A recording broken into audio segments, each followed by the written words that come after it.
Olá, amigos advogadas, amigos advogados.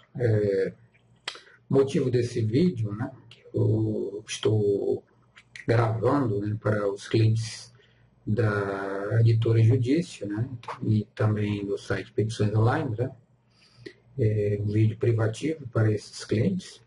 Eu vou tentar fazer algumas colocações acerca dos contratos de honorário advocatício, sobretudo concernente à cobrança, né, do valor pecuniário com relação aos honorários advocatícios, né, dessas espécies de contratos mais comuns, né. Também vou fazer algumas ponderações com respeito a algumas cláusulas contratuais que eu acho que elas sejam importantes, né, de elas constarem todos os ajustes nos préstimos do advogado, né.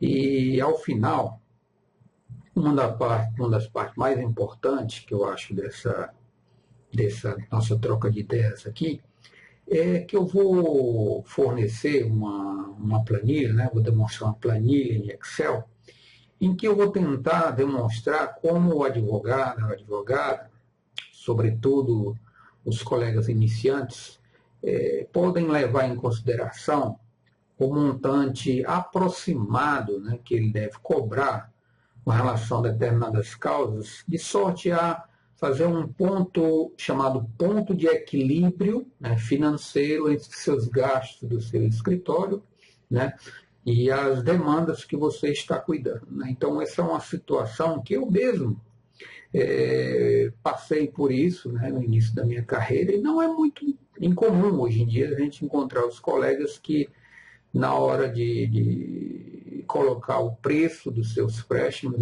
se encontra dificuldades e muitas vezes perdem o norte financeiro da coisa, tá certo? Então eu vou começar falando sobre um contrato, né, de honorário, uma forma de prestação de empréstimo advocatício muito comum, que é o contrato de honorários com a cláusula chamada ad exitum. A própria expressão ad exitum, em latim, ela está a expressar qual o significado dessa espécie de ajuste contratual. Nessa hipótese, né, ou você deixa toda a possibilidade dos seus recursos financeiros nessa demanda ser recebido no eventual sucesso da causa, né, daí a expressão ad êxito, ou seja, no êxito, no eventual êxito da causa, você irá receber um percentual X. Mas você, nesse tipo de contrato ad êxito, você também pode colocar uma cláusula, digamos, de honorário advocatício, levando em consideração o tempo que a demanda, por exemplo, irá ter andamento, né, o tanto de trabalho que você vai despender, os conhecimentos e coisa e tal. Então, você pode também, nessa situação, colocar algumas parcelas mensais. Digamos que o cliente lá X chegue para você e diga: ô, doutor, estou necessitando que o senhor entre aí com uma ação revisional para mim, de um veículo tal, coisa e tal. E, geralmente, essas pessoas, naquelas circunstâncias, né, momentâneas, não estão com capacidade financeira.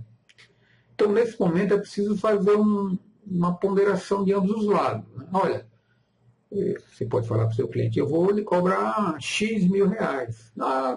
Não estou podendo e tal, a coisa está apertada e tal. Então, vamos ao seguinte: como é que você pode me pagar? Né? Então, às vezes, você, como advogado, né, já até sabe qual é o seu limite. Né, o tanto de meses que você pode suportar no sentido de conveniência, né, de partir aqueles valores financeiros ao longo dos meses. Né. Então, quando o cliente vai, ele propõe pagar em 12 parcelas. Muito bem. Então, 12 parcelas de X reais, né, porque essas parcelas, você tem que ressalvar para o seu cliente, elas servirão até para custear o processo que é longo, né, as suas idas e vindas ao fórum, né, Às vezes você necessita de uma equipe de apoio no fórum, um rapaz ou uma moça para ir lá no fórum e dar entrada numa petição, essas que ainda não estão no sistema virtual, né? Ou mesmo uma audiência, e tudo isso deve ser levado em consideração você demonstrar isso para o seu cliente, né?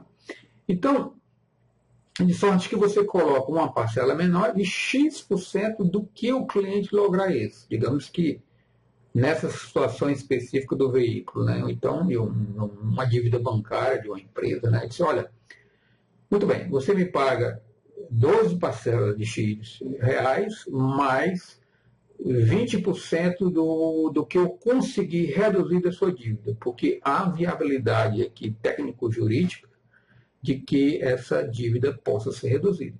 Muito bem, aí você celebra, recebe aqueles valores, né? Aí você, nessa situação, você ajusta se esses valores que ele está dando aí de início, pagando paulatinamente, mensalmente, né, eles serão ou não abatidos na eventual vitória, né, dos honorários que ele receber. Tá certo? Então, essas são algumas dicas iniciais. Vamos analisar agora esse contrato ADIESO, né? Eu estou com ele aqui na tela. Muito bem, está aqui ele, né? Então, você percebe aqui que já a cláusula aqui é de êxito, né? Eu queria até, antes de começar, falar alguma coisa com relação à necessidade. Eu uso até a expressão correta, seria necessidade, não é nem utilidade do contrato no horário advocatício.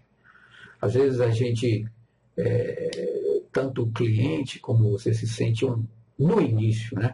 Há um ar de até um certo constrangimento em exigir que o cliente assine um contrato de honorário advocatício. Por quê? Porque passa uma falsa ideia de que você está querendo fazer aquele ajuste escrito para diminuir as possibilidades de que você não receba aqueles pagamentos, né? Então, tanto que você quer uma coisa escrita e coisa e tal. Mas, na verdade, certamente que tem também esse motivo. Mas você deve explicar para o seu cliente que é o seguinte, que isso é uma garantia para ambas as partes. No sentido de que, quando você celebra um pacto escrito de honorário advocatício, você está estabelecendo os seus limites, né? Por exemplo, suponhamos, você lá na frente, daqui a 1 ano, 2 anos que a causa estiver andando, né, 3, estiver lá, chegar lá aos tribunais superiores, lá no STJ, aí o cliente entenda que você deva fazer uma sustentação oral lá no STJ, no julgamento lá, né, do seu recurso especial. Bom, mas isso não ficou ajustado. E para ele, né, o cliente que lhe pagou, está entendido que vai, né? Você, por exemplo, também há uma audiência de instrução. Então você diga, olha, vai haver uma audiência, né, aí já é o lado do cliente, né? Vai haver uma audiência agora, sai uma publicação, uma audiência de instrução no dia X, quero que você me dê aí um rol de testemunhas e coisa e tal, que eu preciso depositar em juízo, e meus honorários por essa audiência vai ser, digamos lá, um salário mínimo. Ah, não, eu já paguei essas parcelas aí, não, você pagou, mas foi para eu fazer as petições e coisa e tal. Não, eu paguei para tudo. Aí está estabelecido o problema, né? Então, você deve também colocar para o seu cliente que isso é uma questão de segurança para ambas as partes, para não haver divergência de entendimento do que vocês ajustarem. Afinal, uma causa dessa, né, como vocês bem sabem, ela tem um longo prazo, né? Então, a partir desse momento, você, às vezes, dependendo do número de casos, você até não tem nem recordação ao certo de quem é propriamente aquele cliente, né? Então, às vezes, ele foi indicado por um amigo seu, então você nem se recorda do que tratou naquela reunião do cliente. Daí eu digo que é uma necessidade você ter esse contrato. E mais, se por acaso realmente o cliente não vier a pagar, obviamente que um contrato escrito, né, contendo todos os componentes do título exequível, né, é muito mais sério, de muito mais rigor para você, advogado ou advogada, receber o que fica convencionado, não é? Porque, do contrário, o que é que vai acontecer? Se fizer um ajuste verbal, e eu já vi isso, hein, várias vezes, você faz um ajuste verbal, e isso acontece muito na esfera criminal, e quando você vai receber, há aquele problema. Então, você tem que entrar com uma ação para... Está certo que será no rito sumário, né, do artigo 275, porque tratando de causa dos honorários de empréstimos advocatícios, mas você vai ter que provavelmente ter uma perícia para demonstrar a complexidade da causa, né? Eventualmente o magistrado pode ancorar-se com um perito, né? Então vai ter que mensurar a complexidade da causa, a demora, a sua personalidade como advogado no meio jurídico, tudo isso, assim, por analogia, vai até ser ponderado aquelas ditames lá do artigo 20 do Código de Processo Civil, quando vai estipular causas que não são de cunho condenatório, não é verdade?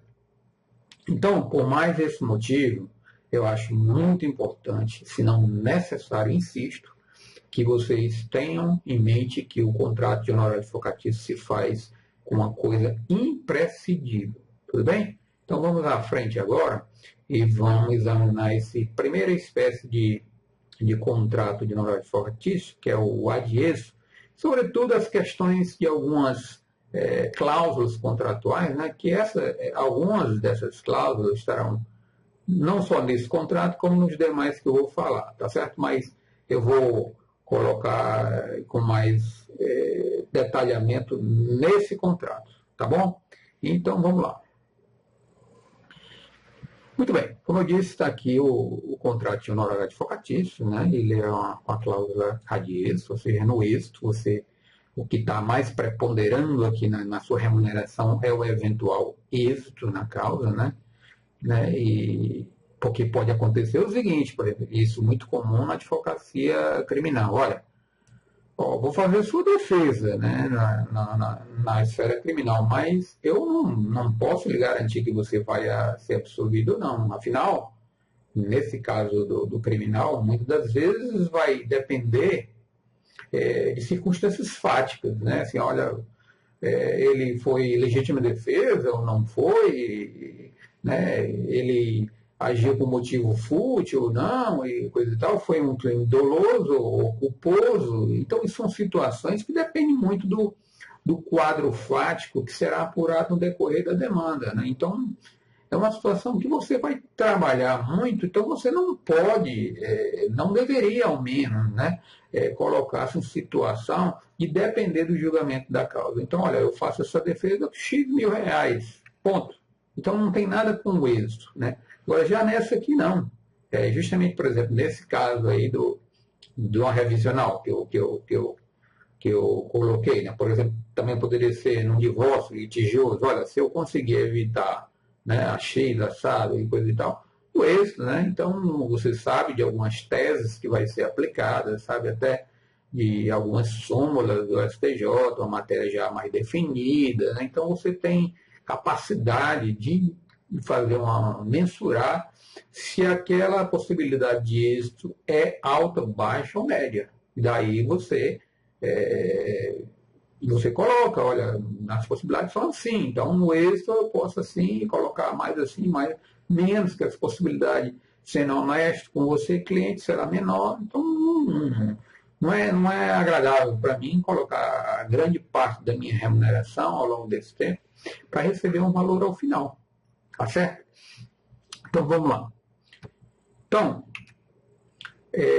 a primeira cláusula que a gente vê aqui, que eu falei, é o seguinte: você coloca aqui mais ou menos uma cláusula dessa da remuneração, né, que você, a título, digamos que você, pelo menos para custear a causa, né, como eu falei antes, uma pessoa para acompanhar o processo, você tem que cadastrar os processos no seu sistema de informática interno, os telefonemas, enfim. Você aqui faz um ajuste, pelo menos, para a causa sair não sair lhe trazendo prejuízo. 24 parcelas, né, mensais, sucessivas, no vencimento. É interessante você colocar o investimento e como e quando ele vai pagar, né? Agora, aí você acerta aqui no 2, que uma cláusula no êxito de X%, né, sobre o proveito econômico auferido. Né? Nesse caso, por exemplo, da revisional, se, digamos que na planilha, você pede, olha, por favor, quando você vier na nossa próxima reunião, me traga aí uma planilha lá do banco, alguma correspondência que você tem recebido, de quanto está apontado o seu débito. Muito bem? Então, em cima desse débito que está já colocado para o cliente, é que você vai, olha, o que eu reduzir aqui vai ser um proveito para você. Então, em cima dessa redução do seu débito, né, seja, é bom até convencionar isso, seja por acordo, né, que é o mais comum, ou então por decisão judicial, você vai me pagar 20%, tá certo? Então, você estabelece essa cláusula de remuneração de uma parte ser com o êxito da causa, tá bom? Então, vamos seguir aqui. Então, é interessante também você colocar o quê? Que esse reajuste, e vai existir o reajuste anual, tá certo? Que é uma situação prevista em lei, mas é adequado você, porque aqui não está, quando você fala em reajuste monetário, né, correção monetária, você apenas está não deixando aviltar, diminuir o valor da sua remuneração, porque ele vai ser corroído por inflação. Então, o importante é que você também defina qual é o índice aqui. Ó. Nesse caso aqui, nós colocamos o INPC. E de uma forma anual. Tá certo? Aqui, ó.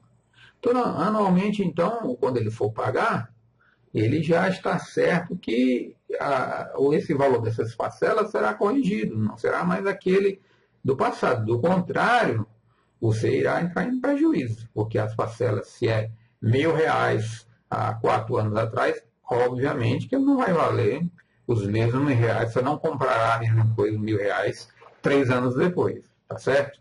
Bom, aqui, nessa cláusula 4, é uma cláusula importante, inclusive é uma cláusula que é recomendado pelo Código de Ética da OAB, aqui eu até coloquei aqui em pequeno, mas isso aqui não, essa parte vermelha não está no contrato original que eu vou mandar para vocês.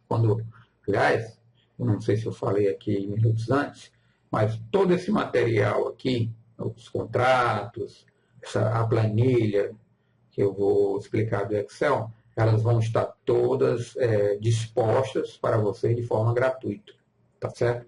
Vocês que são clientes da editora Judícia e também do Petições Online. Então, tudo isso aqui que eu estou demonstrando, vocês vão baixar sem nenhum custo para vocês, tá certo? Então, e essa parte aqui de vermelho, ela não consta no que eu vou lhe mandar original. Apenas eu botei aqui, que foi uma forma de melhor a gente visualizar. É de toda conveniência, aliás, são recomendações do Código de Ética da OAB, que é o seguinte, é aquela situação onde, eventualmente, o cliente vai receber algum dinheiro, por exemplo, assim, uma ação de revisão de aposentadoria. Então, chega em determinado momento, você vai receber lá o precatório, a coisa e tal, né? Na hora que você vai receber o alvará, então você tira a sua parte que foi convencionada contratualmente, né? Ou então uma ação de indenização. Chegou ao término lá, a parte foi intimada a depositar o valor da condenatória, já transitou em julgado, sob pena de multa diária, um astraente de X reais. Aí vai lá e deposita, encerrado o problema. Então, você pega o alvará judicial para levantar. Na hora de prestar conta ao cliente, com o cliente dos valores, é de toda importância, o Código de Ética da OAB permite que você retenha a sua parte, né? Tipo assim, vamos dizer assim, abata a sua parte que foi contratualmente ajustada. Por exemplo, você vai receber R$10.000 e você acertou o 20% do que proveito que ele oferir, então você já deduz os seus R$2.000 e repassa ao cliente os R$8.000. Porém, é o que diz aqui o Estatuto Código de Ética da OAB, que você tem que ter uma previsão contratual nesse sentido. Sou pena até de o cliente achar que você demorou a repassar e querer imputar como uma apropriação indébita de valores de que você era devido a ele. Então, o Código de Ética, aqui nesse artigo 35, né, ele prevê justamente essa hipótese de você poder fazer o desconto da verba honorária aqui, né? Então, ele repassa só o saldo remanescente, tá certo? Então, não esqueçam de colocar essa cláusula, porque vai ser também benéficas para ambas as partes que vão ajustar, tá bom? Uma outra situação muito comum que você deve também atentar é com relação a eventuais préstimos feitos por terceiro. Digamos o seguinte, no seu escritório é você e mais 2 colegas. Mas, na audiência que foi designada para a oitiva de uma testemunha, suponhamos, no município distinto do seu onde você está atuando, né, vamos dizer lá em uma outra comarca, então vai haver uma audiência e tem que se deslocar alguém para fazer essa audiência. Então você pega e liga para algum advogado, algum colega seu lá nessa comarca e contrata, né? Esse advogado, quanto é que você cobra? Isso é muito comum, aliás, né? Para fazer essa audiência para mim lá. Então você subestabelece, né? Com reservas e esse estabelecimento apenas para um ato único, né? Para ele não, aqueles atos futuros, ele não servir ao subestabelecimento. Ó, ele subestabeleço tão somente para esse ato processual. Qual é? A audiência de instrução que existirá no dia X do X de 2013. Porque aí, se sair alguma intimação, as futuras em nome desse causídico que está lá no meio do subestabelecimento, não vai haver problemas, porque aquele subestabelecimento ele é limitado no tempo e também com poderes, somente para aquele ato processual. Agora, o sentido da cláusula aqui é que às vezes o cliente acha o seguinte: não, eu contratei você, eu confio em você, você é uma pessoa com quem eu tenho a mais absoluta certeza que irá dar um bom andamento na minha causa, e eu não quero nenhum terceiro mexendo no meu processo, né? Digamos lá que ele diga isso. Então isso pode causar um problema. Então você ajusta o seguinte: olha, eventualmente, né, eu posso necessitar, né, vamos lá essa cláusula aqui. Se você vê o disposto aqui na cláusula, em outras palavras, está dito aqui o que nessa cláusula aqui? Olha, eventualmente vai fazer necessário um outro colega ou uma outra colega para me substituir em outro ato processual. Portanto, você está me autorizando a e o ônus é meu, né, é meu como advogado, né, contratar um outro colega, né, tanto que eu botei aqui, ó, única e exclusivamente dos contratados a remuneração destes profissionais. Então, o ônus é meu, né? E isso deve ser levado em consideração na hora de você ajustar o honorário. Porque se você está defendendo o seu cliente para préstimos em outra cidade, então, eventualmente pode acontecer essa hipótese. Então, você já vai dizer, olha, pode ser que eu venha ter que gastar aí com aqueles chamados advogados correspondentes, né, os chamados correspondentes, para tirar a cópia lá do processo e coisa e tal. Então, eu já vou colocar esses custos que você está me pagando aqui mensais, ele já vai me servir para essa eventual hipótese, tá bom? Aqui na 3 é só uma questão de ressalva para você se garantir que, se por acaso você necessita de algum documento e o cliente não lhe remete, a eventual problema, porque ele não enviou aquele documento, é todo dele, né? Então, se acontecer alguma coisa que ficar precluso, ou então vier a causa ser perdida por conta disso, então não é possível repassar esse ônus para o advogado, né? Muito bem. A outra aqui também, já é um exercício quinto, é também uma situação que é recomendada pelo Código de Ética da OAB, que é justamente o quê? Também a contratação de serviço de terceiro. Mas, nesse caso, é que eu não estou mais nem assim colocando com relação ao advogado, que eu falei aí, que era nesse item 2, eu estou falando nesse 5, mais especificamente para o trabalho de terceiro, né? Por exemplo, aí no caso aqui, se você perceber que vai precisar, por exemplo, de um perito particular, né? Então você já coloca aqui que essa despesa é do cliente, né? Por acaso o juiz, então, mas inclusive esse artigo 35 no seu parágrafo terceiro diz justamente isso. Pode ser advogado ou não, as partes podem ajustar que esses préstimos prestados por terceiro será remunerado pelo cliente. Tá bom? Isso é muito comum nessas perícias, né, que você vai fazer, alguns deslocamentos, né, que tem que fazer, coisa e tal. De outra pessoa, de algum correspondente para tirar cópias, essas coisas, tá? De todo cuidado você também ajustar isso.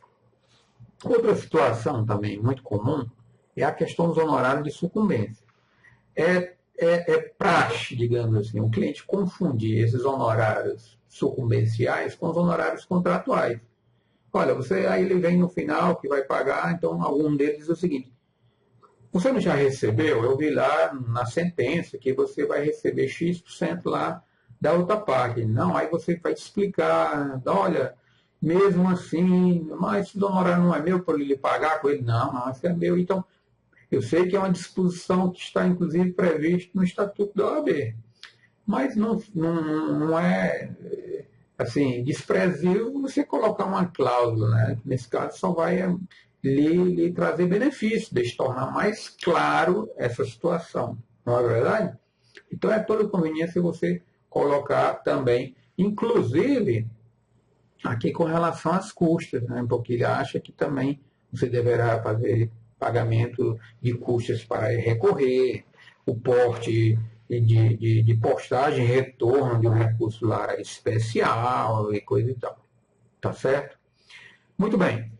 E também essa questão aqui com relação a outras causas, né? Por exemplo, se numa causa que você está tratando, uma ação revisional, de repente, é muito comum essa situação. Isso é bom você colocar essa cláusula aqui, essa cláusula que acontece.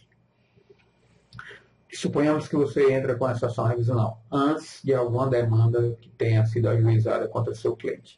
Aí, vamos lá, o banco entra com uma execução contra o seu cliente. Né? Nesse caso em específico, aí você já está entrando com a revisional. Bom, você vai ter que fazer uma outra demanda, né? O embargo à execução. É uma outra querela. Tem que pagar custas, se ele não for beneficiário da justiça gratuita. E tudo é uma demanda à parte.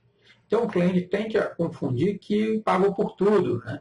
Então, você tem que colocar. Se essa demanda envolvendo o contrato, outras demandas que tenham, né, vai estar ou não incluso. Tá certo? Então, é bom, olha, essa que você está me remunerando nesse contrato diz respeito tão somente a você que figura como no polo ativo dessa demanda, ação revisional contra o Banco X SA. Pronto.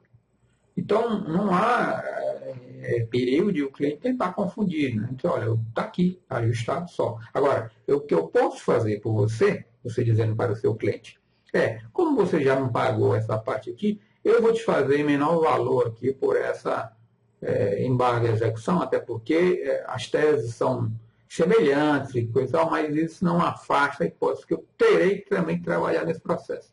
Especialmente para evitar penhora, bloqueio de conta, essa aqui é a parte mais difícil. Aí onde eu digo que você vai enfrentar um trabalho à parte, né? Então é necessário você ajustar essa situação.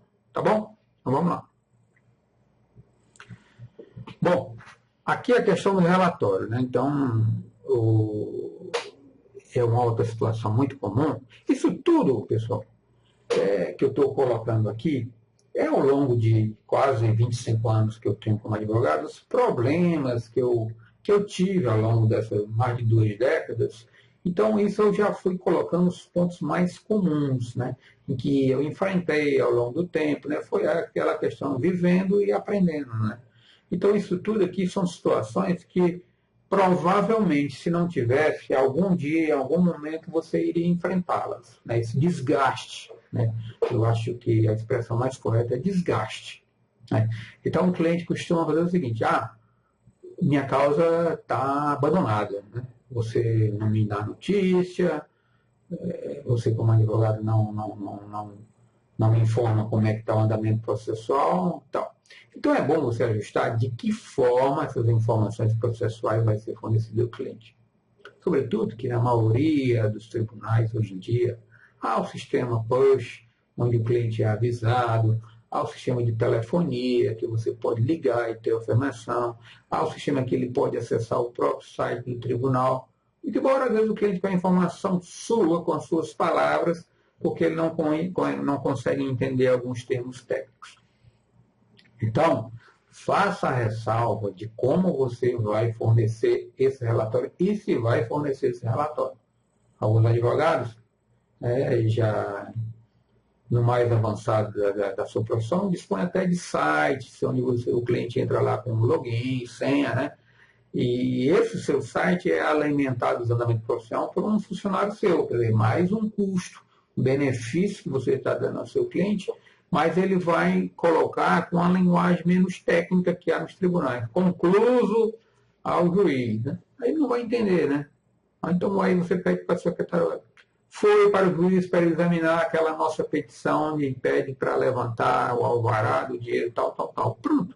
Fica mais fácil, né? Então, isso segue para o cliente. Há muitos sistemas de informática de acompanhamento processual em que pode ser feito isso.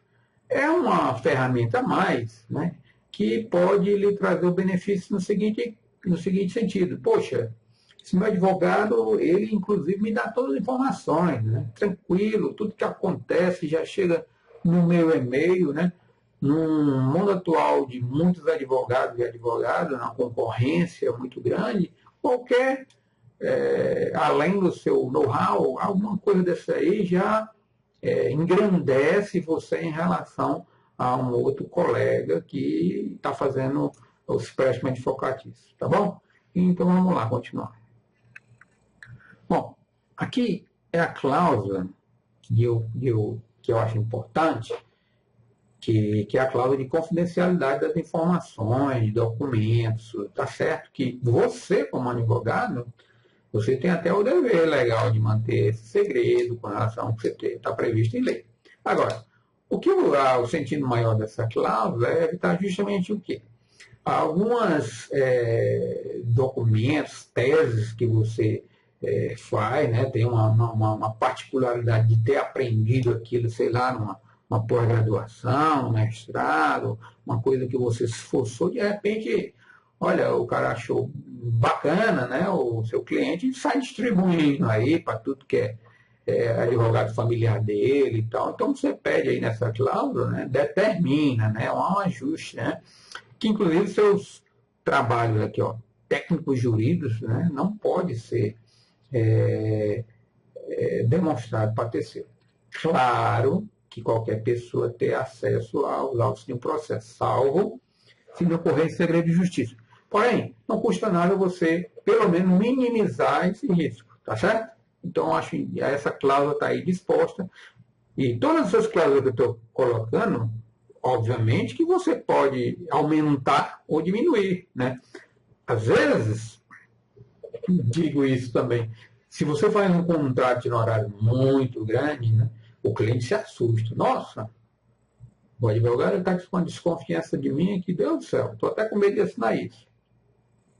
Porém, se você sentir isso, sai excluindo, né? Agora, eu estou colocando de forma a tentar preservar o máximo possível dos seus interesses como advogado, né? Agora, se você é que vai ponderar se o cliente não vai se sentir bem com aquelas cláusulas ou não. Isso aí é uma questão de foro íntimo seu. Quem vai ponderar se há esse risco ou não é você como advogado ou advogada. Tá legal? Então vamos em frente.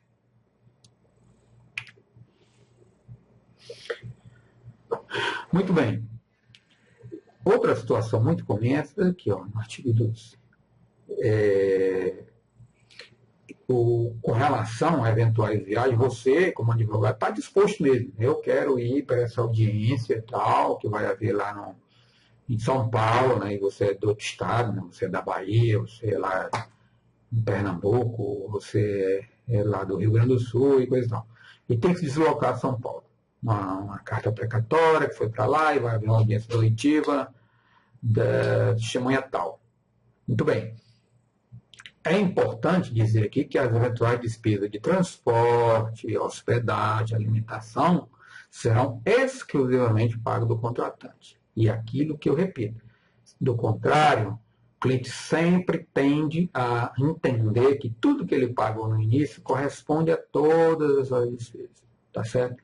Então, de toda a prudência que você coloque, né? E mais assim, devidamente comprovada, né? Em tudo que você, no hotel, na despesa de passagens aéreas, né? Os restaurantes que você se alimentou e coisa e tal, você traga e preste conta com o seu cliente e determine, inclusive, até o prazo, se você botar aqui vírgula, que deverá ser ressarcido aos contratados, né, como no caso dos advogados, no prazo de X dias, sob pena de infração contratual. Bom, pode colocar isso também, né? Mas, assim, aquilo que eu digo, se colocar muito assim, tende o cliente a ficar receoso, né? Bom, outra aqui é a questão que eu acabei de falar aqui há pouco tempo, que é a história lá da necessidade de ir aos tribunais superiores. Claro que hoje em dia, né, na virtualização dos processos, essa situação aqui diminuiu mais. Porém, às vezes o cliente, ele acredita que aquela causa dele, né, todas as causas criminais, né, e onde está em jogo a liberdade dele, né? Então ele acha de toda conveniência que você vá fazer uma sustentação oral lá em Brasília, ou então um tribunal regional desse federal e coisa e tal. Mas, muitas das vezes, primeiro é os custos que você deve levar em consideração desse deslocamento. Segundo, é que não é fácil para qualquer um, né? Especialmente para os advogados iniciantes, né? Sentir-se na situação de fazer uma sustentação oral perante, por exemplo, ministros lá do STJ, né? Então, é uma situação que requer uma certa, uma boa, digamos assim, já um bom tempo de atuação do advogado, né? Afinal, você pode ser bom na escrita, na forma de formular seus pensamentos jurídicos, na hora de colocar suas ideias no papel. Porém, na hora de expor verbalmente perante o público, né, é razoável que um tenha mais, um tenha menos, né, situação que ele não se ache confortável. Né? Então, você deve afastar, se você não quer se submeter a essa situação, você deve afastar. Olha, eu não faço sustentação oral. O que eu posso é a gente ajustar com outro colega e coisa e tal, e coisa e tal. Se você, como cliente, achar como interessante.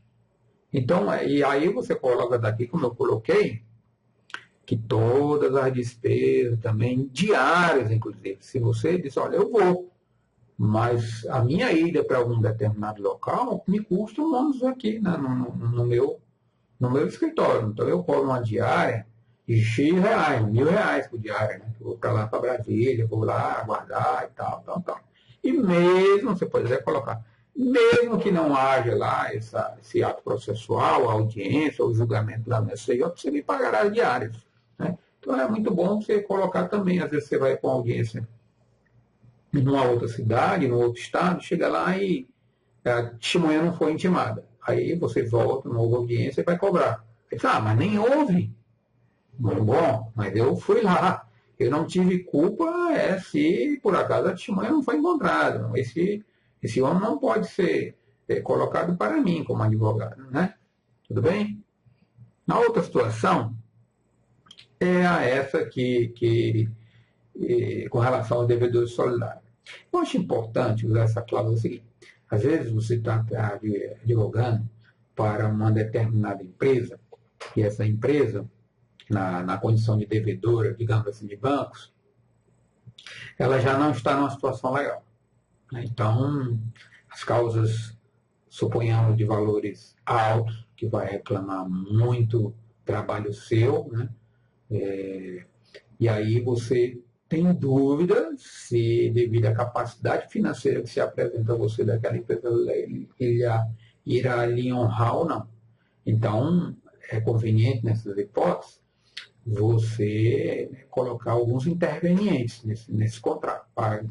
Olha, tudo bem, a empresa está me contratando, mas você pode assinar aqui com fulano, você é diretor da empresa, como devedores solidários, né? Você integrando esse contrato. Bom, se ele disser, não, tal, coisa tal, então já houve indícios mais sérios que você provavelmente não irá receber, né? Se ele tenta desviar a coisa e tal, então é hora de você refletir se vai à frente ou não, tá bom? Então vamos lá. Aqui é uma coisa, as cláusulas resolutivas são o quê? Cláusulas, as condições resolutivas são condições, situações que se ocorrerem, né, esse contrato ele será extinto e será pago X ou X ou X. Aí vai muito de você e seu cliente, né? Então, digamos assim, lá muito comum a questão dos atrasos. Ó, se você atrasar X parcelas sucessiva ou então intercalada, né? Se você mudar de endereço a empresa e coisa e tal, se você caçar, aqui, ó, se você caçar os poderes da minha procuração, isso acontece quando o cliente já está perto de receber os honorários, né? E infelizmente ainda há clientes dessa natureza, então eles caçam sua procuração e passa para um outro colega que também age indelicadamente, né? E vai tão somente para tratar de receber os honorários e receber uma parcela menor, né? Se você vai receber 20%, diz, ó, eu vou caçar essa procuração desse advogado, que vai receber 20%, mas eu te dou 5%. Então aí você vai começar um processo para brigar por né, esses 20% que não lhe foram pagos. Então, enfim, aqui fica muito à vontade você pensar, né, em condições, né, situações que os contratos se resolvem, né, resolver no sentido de que encerra, o contrato será encerrado com as consequências jurídicas que vocês ajustaram, tá bom? Muito bom. Aí aqui é importante essa questão aqui das comunicações. Por quê? Porque às vezes você está tratando com uma empresa que ela tem várias filiais, né? Então só quem recebe correspondência lá no lugar X com a pessoa e tal. Então é bom você dizer assim, tudo bem, quem é que vai pelos contratantes, né? Vocês aí, aonde, como você vai receber essas comunicações? E de que forma? Então, nós vamos fazer por fax, por escrito, telegrama, né? Então, para esse endereço aqui. Porque depois ele não pode alegar que você mandou por um endereço errado, que não teve serventear aquela... Isso é muito comum você ter que usar isso aqui, por exemplo, para rescindir seu contrato. Você notifica o que não vai mais advogar e tem que juntar aquela notificação nos autos, né? Para você dizer que, eu acho que o artigo 45, CPC, alguma coisa assim, que você tem que demonstrar que vai ficar por mais 10 dias para advogar em situações de emergência, situação que não traga prejuízo ao cliente, coisa e tal. Então é bom você colocar qual o endereço, ou quais os endereços que ele quer receber comunicação e que forma vocês, né, manterão esse contato. No mais é comum, né, a questão do foro, onde eventualmente a demanda com relação a esse contrato vai ser resolvida. Bom, esse é o primeiro contrato, que é o contrato ad êxito, né? Os demais contratos, como eu falei, boa parte dessas condições que eu estou colocando aqui, elas se repetem. Só algumas nuances, umas particularidades que elas são mais adequadas à espécie de contrato que eu vou falar. Então, o outro contrato será o contrato chamado de cota-leite. Também, a previsão dele também lá no no código de ética, né, dos advogados. Então, está aqui o contrato, você pode botar aí com cláusula cota litis, né? Não precisa necessário colocar isso, eu só coloquei isso que fica melhor de você visualizar. Contrato de prestação de serviço, ponto. Tá certo? Muito bem. Esse tipo de contrato, ele é muito comum o seguinte. É o tipo de contrato onde o cliente não tem condições financeiras de lhe pagar, né, nem no fim, nem no início. Porém, ele vai receber algum bem. Muito comum, assim, digamos, na situação de uso capião, certo? Ou então de inventário. Né? Então, olha, preciso de contrato com um advogado, e se o bem imóvel que eu estou litigando, né, esse aqui, então eu lhe dou, tá lá, 30% desse bem ele vai lhe pertencer, se nós tivermos êxito. Bom, então o estatuto, aliás, perdoe-me, o Código de Ética, lá no artigo 38, lá no Código de Ética da OAB, ele prevê essa possibilidade. Inclusive, lá mesmo ele diz que esse tipo de condição é chamada de cota litis. É como se você fosse celebrar uma sociedade, né, digamos assim, grosseiramente, e você tivesse uma cota de participação naquele patrimônio, né? Entendeu? Então você vai ter uma cota de 30%. Ao vender esse bem, né, você terá um retorno financeiro de 30% correspondente. É uma situação extra em que é permitido você subir um pouco os honorários advocatícios. Alguns entendem que até 40%, mas o mais comum, o mais conveniente é 30%. É mais seguro que para você não ter nenhum problema com os tribunais de ética, tá certo? Ou nenhuma ação judicial por parte do cliente. Contudo, você deve demonstrar, colocar isso no contrato, que o cliente, né, lhe condicionou a fazer esse tipo de ajuste, dizendo, inclusive, que não tinha condições financeiras, tá certo? Então, o Código de Ética da OAB, nesse artigo 38, inclusive, ele prevê essa situação que deve conter na cláusula que ele, cliente, não tem condição de lhe remunerar e, por tal motivo, está querendo que você participe dessa cota litis. Porque lá no artigo 38 do Código de Ética, você vai ver que o advogado deve, prioritariamente, receber em pecúnia, em dinheiro, certo? Não em patrimônio, não em bem. Todavia, ele faz essa ressalva que nós vamos tratar agora, que é a chamada de cota litis, tá certo? Então, veja como é que eu coloquei uma disposição contratual nesse sentido, que fica mais claro, né, de vocês ajustarem com o seu cliente, né, e não tenha nenhum problema futuro, tá? Vamos lá. Olha, aqui eu já fui colocando que ele está dizendo que é na forma da lei, né, que ele não tem condições. E que ele, diante desse quadro aqui, ele ajustou, na forma da incapacidade financeira dele, né, acima do quadro, acima de escrito, em outras palavras, diante da insuficiência de pagar uma remuneração antecipada ou diluída durante os préstimos. Ele aceitou que você participe e receba uma cota do bem. E aqui eu até coloquei 30% e coisa e tal, e coisa e tal. Tá bom? Aqui, no mais, é as mesmas cláusulas dos outros contratos. Tá certo? Então, se repetem, né? Então, só nesse do cota litis, ele vai ser utilizado basicamente para essas situações, tá bom? E o resto são condições que você pode agregar à sua situação própria, essa situação. Muito bem. O terceiro contrato é o chamado contrato de advocacia de partido. O que é esse contrato de advocacia de partido? Aliás, esse contrato de advocacia de partido eu acho extremamente benéfico ao advogado no seguinte aspecto. Você diz, determinada empresa chega para você, olha, o cliente começa a contratar um advogado para defender uma reclamação trabalhista, digamos que ele tenha lá uma empresa de confecções, aí tem várias costureiras e tal. Aí há uma reclamação, aí ele paga X e coisa e tal, aí daqui a pouco há mais outra, e mais outra, depois uma batida de um veículo da empresa e tem que contratar um advogado para discutir, então ele resolve o seguinte: quer saber de uma coisa? Vou contratar um advogado, né, para defender-me logo de todas essas causas que envolvam a minha empresa. Não é?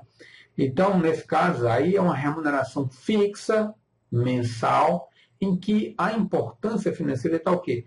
Porque esse tipo de remuneração fixa mensal, ela vai lhe servir até para custear, né, poder pagar suas despesas fixas e variáveis no seu escritório. Quando eu for falar dessa planilha do Excel, onde você vai ter que encontrar o ponto de equilíbrio de débito e crédito, a gente vai ver as despesas fixas e variáveis e como você vai chegar nesse ponto lá do ponto de equilíbrio. O ponto de equilíbrio é que, nesse ponto, você, se ficar recebendo só isso aqui, aí você não entrará em declínio financeiro, porque tudo que você está recebendo está dando para pagar suas despesas. Aí, a partir desse momento aqui, que você supera esse ponto de equilíbrio, então você já está entrando no lucro. É essa planilha onde você, inclusive, vai poder ponderar nesse tipo de contrato aqui, de advocacia de partido, quanto ele deve valer para justamente chegar, e você celebra com outra empresa e mais outra. E até essas narrações revisionais que eu falei antes, onde o cliente parcela em 12 meses, então aqui também é como se fosse um contrato de advocacia de partido, porque ele vira você coloca aquilo como uma remuneração fixa, né, que você vai colocar para custear, né, as suas despesas do seu escritório. Daí que eu acho importante você sempre tentar fazer um contrato de advocacia de partido. Então vamos ver então essa modalidade de contrato de advocacia de partido. Vamos ver aqui. Muito bem. Aqui você, como sociedade de advogados, aqui é a empresa tal. Tudo bem? O que eu acho importante você definir de cara é o seguinte: você diz aqui qual tipo de empréstimo você vai fazer. Olha, aqui nesse caso eu vou ver só as ações que são de natureza civil e trabalhista. Porque eu não mexo com tributário, não mexo na área criminal, né? Isso aí vai dependendo de você. Então, é bom você ressalvar que áreas do direito você não vai atuar. Né? Fiscal, aqui no caso aqui, estou suponhando, fazendo uma hipótese, que ele não vai fazer a criminal, nem a fiscal, nem a administrativa. Por que isso é importante? Aqui não é incomum, perdoe-me, a empresa confundir da seguinte forma: no momento que ele está pagando mensalmente, aí, sei lá, ele bateu boca lá com o vizinho, né, ele como diretor da empresa, né, e aí ele recebeu aí uma notificação para comparecer à delegacia e tal. Então ele acha que você tem que ir, coisa e tal. A mercadoria dele está exposta lá na parte externa da loja dele, de forma indevida lá, e vai lá, fiscal, né, da prefeitura, faz uma autuação, né, porque colocou em lugar indevido, né, tá faltando um extintor, né, e os bombeiros vai lá e também multam, então ele acha que você deve fazer a defesa disso tudo. Então é bom você pautar até onde é que vai seus pés, tá certo? Sobretudo a seguinte situação: o estado que você vai defender, porque digamos que seja uma loja lá, suponhamos que tenha muita demanda de consumidor, tipo assim, que venda lojas virtual, que venda coisa para todo o Brasil. Aí tem uma reclamação lá no juizado, lá nos confins, lá extremando o Rio Grande do Sul, extremando com o Uruguai. Lá vai você, tem que fazer a defesa lá. Então, porque você não delimitou com a sua área de atuação.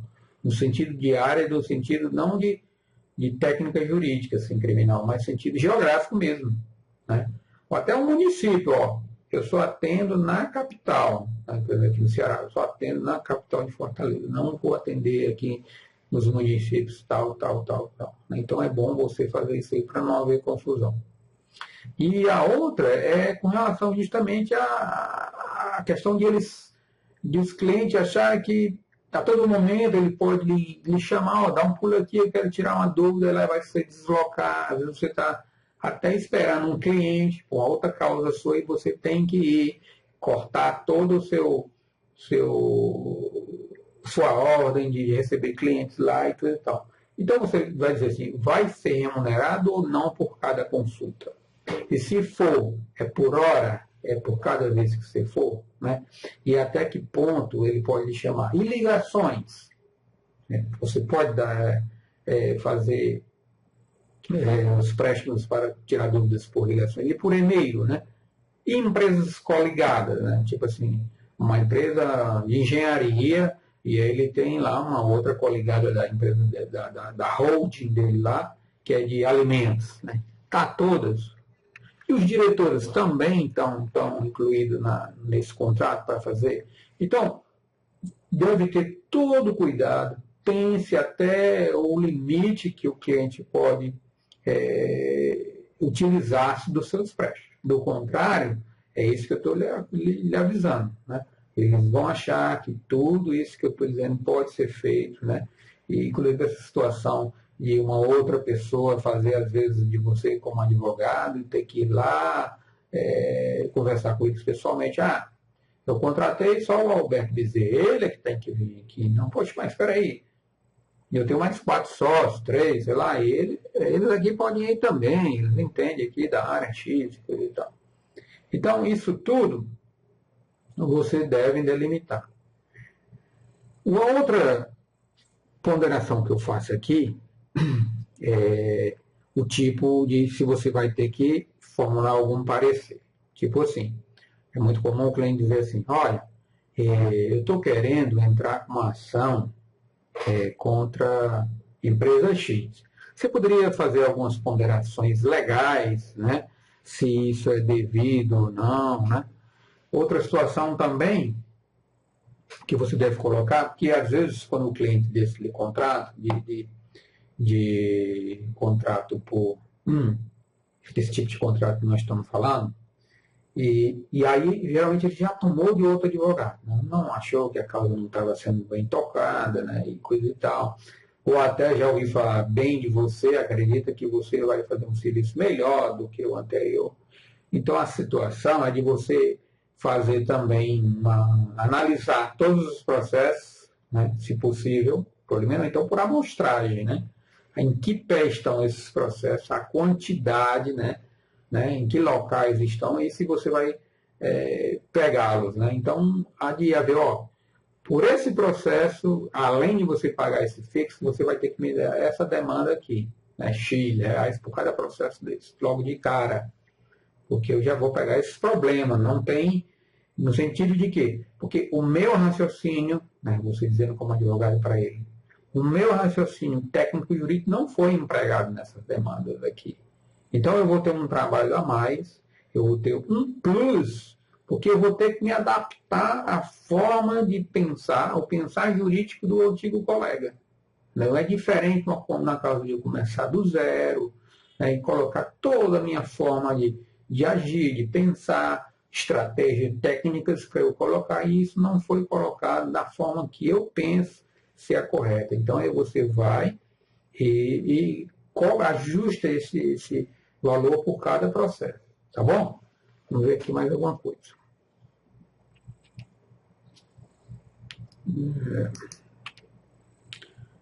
Muito bem. Bom, aí aqui é justamente a história do valor do contrato. Você pode colocar, não é obviamente já o mais certo na advocacia do partido, é você colocar um valor X mensal, X parcelas, mensais e sucessivas também aqui com vencimento e tal. Muito bem. Agora, suponhamos que essa empresa, vamos colocar nesse caso que eu falei anteriormente, que ela é uma empresa que esteja lá com problemas financeiros com o banco, né? Tá. Então, além dessa parcela aqui mensal, que você recebe adicional, muito bem. Agora, toda vantagem financeira que eu trouxer a você, você vai me pagar X%, 10%, né? No caso de acordo, isso aqui vai ser ajustado, diminuído para 5%, se vocês fizerem a composição, mas mesmo assim, o proveito financeiro, em razão do meu empréstimo, vou ser remunerado além disso aqui, né? Então, isso aqui além será um mais, né? Além disso aqui, eu vou receber por esse percentual, tá bom? Aí aqui você coloca em caso também, eu acho importante, porque às vezes há uma tutela, né? O magistrado define umas trentes, né? E acaba que essa trente ela é aplicada e ele resulta na quantia vultuosa, né? Então o cliente pode confundir, não. O que eu acertei com você é só receber no final uma coisa. Não foi essa trente, é uma coisa minha, né? Eu consultei lá um advogado, a trente é meu, não do advogado, não. Porém, você tem que colocar assim, bom, mas eu provoquei com a estratégia técnica e jurídica para acontecer esse astrente. Então, eu acho devido que X% desses astrentes, eventualmente, se houver, eles vão se me pertencer. Então, isso tem que ser colocado, porque também pode ser mais um problema à frente. Tá certo? Então, vamos lá. Bom, o resto, se tiver alguma repetição de débito, né, alguma coisa que você vai entrar e crédito, né, por exemplo, no caso de um cliente pago ao longo dos anos um contrato de empréstimo e, na verdade, ele tem dinheiro a receber. Então, desse percentual a receber, você coloca lá um percentual. Aqui eu botei só exemplificamente 5%, você pode estar 15%, 10%, 20%, não sei. Só alguma coisa que... Ideia, é que são ideias que nesse contrato que eu vou disponibilizar para vocês, vocês colocam dentro das suas conveniências. E aqui, mais uma vez, né, como vai ser uma coisa parcelada ao longo do tempo, mais uma vez é de toda a prudência colocar-se o reajuste monetário anual, tá bom? E aqui para baixo são as mesmas condições, mais ou menos de sucumbência, de pertença, de despesa. É semelhante àquilo, como eu falei, esse aqui mais ou menos, essa parte se repete com relação aos outros, tá certo? Bom, agora é a parte que eu acho significativa também, que é a questão de como você pensar em quanto vai cobrar. Por exemplo, vamos pegar essa hipótese aqui do contrato esse contrato que eu acabei de falar, que eu sempre acabo de advocacia de partido. Então, vamos ver como é que sairia, que você está começando agora, como é que você vai pegar mais outro, como é que você iria ver até que ponto que você chegará ao ponto de equilíbrio, né? Como você iria mensurar todas as despesas, esse controle, né? Então, poxa,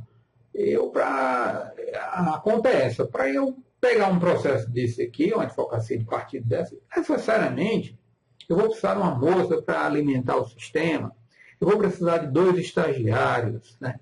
Eu vou precisar de vamos dizer que esse processo não seja um físico lá numa comarca do interior, eu vou precisar de uma pessoa para ir pegar os processos para a gente aqui tirar algumas cópias, xerox, eu guardar uma pasta. Enfim, você tem que mensurar as despesas que você vai ter, né, para acompanhar esse tipo de cliente, né? Então você vai colocando tudo. Olha, eu vou ter que pagar funcionário desse, vai custar X, aqui xerox mensal vai ser aproximadamente isso, e coisa e tal. Então você sai colocando elemento por elemento, aí você vai ter pelo menos uma ideia de quanto aquele cliente vai lhe custar. Tá certo? Bom, aí você vai encontrar um valor, bom, no mínimo eu tenho que cobrar isso aqui, para pelo menos empatar o que eu vou trabalhar, né, em cima disso aqui. Agora, encontrou esse valor mínimo, aí você coloca o chamado markup. É como se fosse o lucro. Bom, em cima disso aqui eu vou querer mais 40% de lucro, 50% de lucro, né, né, 30% de lucro, sabe lá. Você aí já tem assim, olha, o mínimo que eu posso cobrar é isso. Então você, obviamente que você não vai colocar esses valores para seu cliente, mas você apenas vai dizer a ideia, olha, não dá. Menos do que isso aqui mensal, para mim, é prejuízo. Lhe falo com toda segurança. Então, com essa planilha, que você também vai poder baixar aqui, que você vai trabalhar com ela, mas apenas eu vou dar uma ideia de como isso funciona e você, com a prática do seu dia a dia, vai ser mais ou menos possível você repensar, inclusive, em valores de honorário advocatício que você vai cobrar dos seus clientes. Agora, nessa hipótese, para a gente raciocinar de uma forma mais direcionada, eu vou simular, né, simular que você está contratando, formalizando um contrato com uma determinada empresa para fazer uma advocacia de partido. Aquela coisa, um pagamento mensal, aquela coisa que você sabe quantos processos, né, ele colocar, você sabe quantas horas aproximadamente, né, cada aquele processo você vai talvez trabalhar com ele, né? Quantas pessoas vão estar envolvidas. Então, dá para você fazer uma estimativa aproximada, né, de custos, né? Porque se você cobrar um valor aviltante, você vai se complicar. Daqui a pouco você não sabe por que o escritório está sempre no giro negativo, então é melhor conduzir-se pautado nessa planilha, tá bom? Então vamos lá. Ok. Bom, você vai encontrar, quando você baixar, a planilha mais ou menos assim. Tá certo? Aqui ela está no formato de imagem, né? Porque fica melhor de eu escrever, fazer alguma anotação. Bom, mas aqui ela vai estar numa fórmula. Quando você aplicar um valor aqui, por exemplo, nessa célula aqui, ó, de Prolabore, ela vai resultar bem aqui. Você já vai modificar, porque ele vai ter aqui uma fórmula dentro dessas células aqui, que ele já vai apontar para esse resultado final. Tá bom? Muito bem. Aqui você vai pensar quais os seus custos mensais. Olha, eu pretendo tirar R$3.000 por mês. Menos do que isso, como é que eu vou sair com a minha família, né, pagar o colégio da minha filha e coisa e tal, e coisa e tal. Tá certo? Então, como vocês como sócios, só, cada um vai tirar X mil reais. E aí você, olha, eu vou também ter despesa com livros, né? Se você no começo não quiser comprar livros, né? Então você tira essa célula. Você vai lá no Excel, aí bota lá marca, bota excluir célula. Aí tira isso, né? O condomínio, se o prédio for alugado, né? Telefone, né? Você tem uma estimativa de quanto é que dá o telefone. Muito bem, enfim. Você pode inclusive incluir outras coisas aqui, né? Outras células de outras despesas que você tenha. Vai lá no Excel, lá em cima, incluir célula. Quando você colocar aqui, né, automaticamente ele vai incluir também vai dar nesse resultado aqui. Tá bom? Ok. Então você vai encontrar então aqui esse valor X aqui, ó, 6.960, que representa, olha aqui, ó, nessa abazinha aqui, os custos da sua empresa. Né? Os custos chamados custos fixos. Fixo por quê? Porque grande maioria das vezes eles não se modificam. Assim, o aluguel é aquele mesmo, né? O seu prolabore é aquele mesmo, o contador que você vai pagar é aqui um salário mínimo, né? O aluguel é aquele, né? Vamos dizer assim. A energia ela oscila, pouco mais eu pago, sei lá, R$270 mês, ela para mais ou para menos, mais pouco, né? Então é diferente de variável. E aí variável seria o quê? Eu vou ter que contratar uma pessoa no fórum para esse cliente aqui nesse primeiro momento, esses 3 primeiros momentos, para fazer a chamada carga do processo, para a gente examinar, devolver, eu vou contratar uma pessoa X. Né? Enfim, você pensa de algumas despesas variáveis que pode acontecer nesse tipo de contrato com esse cliente, né? E que você coloca como os custos variáveis. Né? Vamos ver agora aqui, com relação aos custos. Bom, esse aqui são, por exemplo, eu coloquei aqui os custos variáveis por unidade. No caso aqui, eu estou colocando um processo. Né? Digamos que esse cliente só tem um processo. É uma coisa bem irracional, lógico, mas fica melhor de você calcular. Então, aqui, ó, advocacia de partido, né? Vai ser um processo Então, você vai necessitar de um estagiário, que vai lhe custar isso aqui. Você vai dispor de X horas, você calcula as suas horas, né? Poxa, olha, o meu trabalho vai valer X horas. Você tem que fazer alguma conta de que você, no mínimo, tem que a sua hora tem que valer isso. Porque menos do que isso, eu vou ter que trabalhar de uma forma absurda, né? Para poder compensar o que eu vou falar. Então, o cliente vai lhe pagar, olha, eu pego essa causa aqui por R$ 1.000. Mas faça a conta. Quanto tempo você vai gastar para fazer um divórcio? Nossa, então não faz sentido, porque cada hora que você vai trabalhar nessa causa, peticionar, para ir para audiência, receber ligações, recorrer, para ir ao fórum, calcule quanto tempo você vai gastar. Estime, ó, eu vou gastar no mínimo X horas nessa demanda, né? Tá certo? Então aí você, nesse caso aqui do processo de contratação pela advocacia de partido, você faz ideia que esse processo é uma ação de reparação de normas, eu vou gastar X horas para trabalhar com isso, eu preciso de um estagiário, né? Então, aqui você vai encontrar os custos variáveis. Olha, então, por cada unidade dessa aqui, cada processo, eu vou ter um custo variável de R$ 800 de hora que eu vou gastar, estagiário, eu estou colocando um número bem alto. E aí você vai encontrar aqui, ó, na aba de produção, na sua produção, né, quer dizer, já não é os custos fixos da sua empresa, é para você produzir o seu trabalho naquele cliente, você vai ter esses custos aqui, tá certo? Variáveis, né?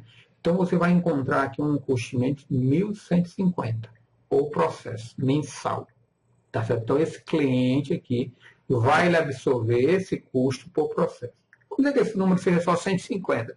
Eu botei 1.150 para ficar um número maior de a gente ponderar, tá certo? Aí aqui você vai encontrar, ó, na outra aba, a questão do preço, tá bom? Então vamos lá, como é que você chegaria aqui, ó? Aqui já estamos na aba do preço. Esse aqui, ó, os custos fixos por unidade produzida, aí você já está vendo o fixo, que é aquele do aluguel, telefone e tal. Como só tem esse cliente, né? Só tem esse cliente, então ele vai ter que suportar tudo, todas as despesas fixas, compreende? Mas se tivesse 10, 15 clientes pagando, logicamente que isso aqui seria mais fácil de chegar a chegar no ponto de equilíbrio, né?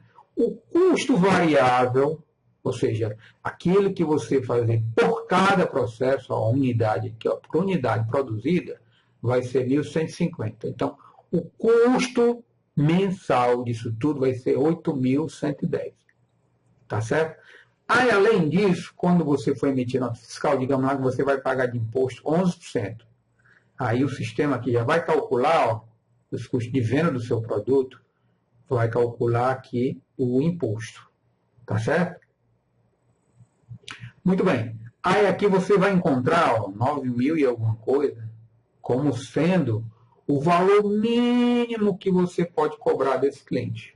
Tá certo? Então, já começou a ficar mais claro para você pensar na hora de mensurar quantos clientes você vai necessitar, né? Aqui, ó, ponto de equilíbrio é justamente isso. Estou colocando só um, mas para você, com um cliente só, você vai ter que ter isso aqui para chegar no ponto de equilíbrio. E qual é o ponto de equilíbrio? É esse valor aqui, ó. O 9.092 não é o ponto de equilíbrio. Isso aqui é que você estaria, digamos, numa linguagem popular, você estaria empatado. Você define aqui o mercado que eu falei, ó. Então, eu quero ganhar 40% de lucro nessa história. Então, o sistema já calcula, a planilha vai calcular, né, em cima do preço mínimo que você deve chegar, e ele vai dizer isso aqui. O valor de seus custos que você tem, mais o seu lucro que você almeja, o markup, então vai dar 12.602.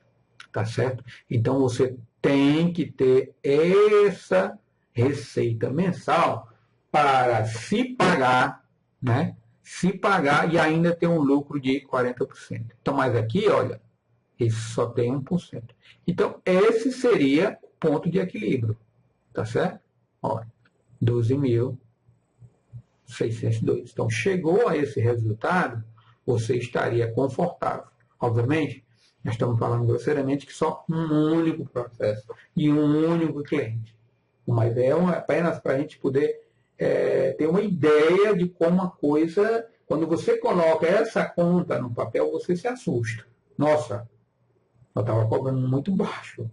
Não dá mesmo. É melhor eu estou pagando para trabalhar, no final das contas.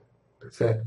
Então, com essa planilha, com esses contratos que você vai colocar os honorários, vocês tendo uma ideia de quanto custa uma hora do seu trabalho, você vai poder realmente ajustar um valor dos seus preços mais ou menos próximo do que você irá, né, quando chegar a um ponto de equilíbrio. Né? Então, inclusive, se no mês der prejuízo, né, você vê que não cheguei no ponto no equilíbrio, então ele vai acumular para o mês seguinte. Né? Então você diz, olha, eu tenho que arranjar mais causa, esse cliente de grande potencial vai pagar X mil reais, esse aqui já vai me garantir o ponto de equilíbrio, daqui para frente é só lucro, porque o ponto de equilíbrio dos meus custos, né, do meu markup, aquela minha margem de receita a mais que eu tenho que ter, já está garantido. Então, daqui para frente, eu posso ficar mais cômodo, né, para chegar e dizer assim, não quero essa causa, é pouco. É porque é diferente de você estar enfrentando uma situação de deficiência financeira na sua contabilidade, nos seus custos, e um cliente chega para lhe colocar um valor X. Às vezes você está precisando para fechar a conta e acaba submetendo a situação de ter que aceitar um valor, muitas vezes até aviltante, o que contraria até o código de ética. Então, diante disso, fica melhor de você ter um visual, né, até onde você pode ir. Né? Se você já atingiu o ponto de equilíbrio, você... E é interessante você ter um capital de giro para poder fazer esse tipo de manobra. Não quero. E o cliente já, se quiser, bem, se não quiser, é isso. Porque, em outras palavras, bom, eu não vou estar desesperado, porque a coisa aqui já, a conta já está equilibrada. Agora, se a coisa não está desequilibrada, a sua cabeça tende a pensar, olha, eu preciso me agarrar a esse cliente para poder pagar. Aí você trabalha descontente, coisa e tal, então não é de conveniência. Tá certo? Bom, essas foram as minhas dicas, né? Espero que sejam proveitosas, né?